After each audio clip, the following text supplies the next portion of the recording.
આમ તો પોલીસ એ પ્રજાના રક્ષણ માટે હોય છે પરંતુ તે જ પોલીસ પ્રજા ઉપર હુમલો કરે અને ભક્ષક બને તો પછી એ સમગ્ર પોલીસ વિભાગ માટે એક શર્મસાર કરનારો કિસ્સો હોય છે અને તેવી જ ઘટના બની છે અમદાવાદના પાલડી વિસ્તારની અંદર. અમદાવાદમાં મોડી રાત્રે પોલીસ અને મહિલા વચ્ચે એક મોટી બબાલ થઈ હતી.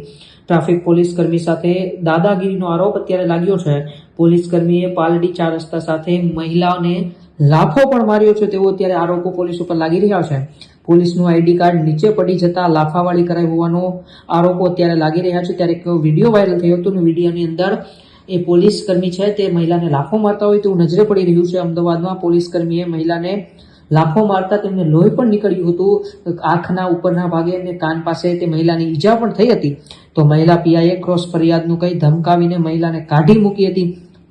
જ્યારે મહિલાએ 112ની અંદર ફોન કર્યો ત્યારે 112ની ગાડી આવી પરંતુ કંઈ કામગીરી નહીં થઈ અને ત્યાંના મહિલા પીઆઈએ ક્રોસ ફરિયાદ થઈ જશે એવું કહીને ધમકાવીને તેમને ત્યાંથી કાઢી મૂક્યા હતા. પોલીસે મહિલાની ફરિયાદ ન લઈ અરજી લઈને સંતોષ માન્યો હતો. તો વિડીયો બહાર આવ્યા બાદ પોલીસ તપાસના આદેશ પણ અત્યારે આપવામાં આવી રહ્યા છે. પરંતુ ત્યારે અમદાવાદની અંદર ગઈકાલે રાત્રે એક મોટી બબાલ થઈ. પાલડી વિસ્તારની અંદર પાલડી 4 રસ્તા પાસે ટ્રાફિક પોલીસ કર્મી અને એક મહિલા વચ્ચે બબાલ થાય. સામાન્ય બાબત લાયસન્સ આપતા અને લાયસન્સ જ્યારે આપતા હતા ત્યારે થોડુંક મોડું થઈ ગયું તે લઈને બબાલ થઈને ત્યારબાદ જ્યારે પોલીસની આઈડી કાર્ડ નીચે પડી જાય છે તેવી નજીવી બાબતે પોલીસ કર્મીએ મહિલાને લાફો મારી લીધો છે. આમ તો પોલીસને રક્ષક ગણવામાં આવે છે.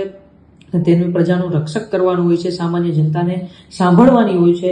પરંતુ આવી જ રીતે જો પોલીસ કર્મી કોઈ સામાન્ય જનતાને લાફાવાળી કરશે તો પછી પોલીસનો ખોફ છે, પોલીસની છબી છે ક્યાંક ને ક્યાંક ખરડાશે અને સામાન્ય જનતા જે પોલીસને અત્યારે રિસ્પેક્ટ આપી રહી છે રિસ્પેક્ટ કદાચ નહીં આપી શકે તેવું અત્યારે અમદાવાદની અંદર જે ઘટના બની છે તે ઉપરથી લાગી રહ્યું છે.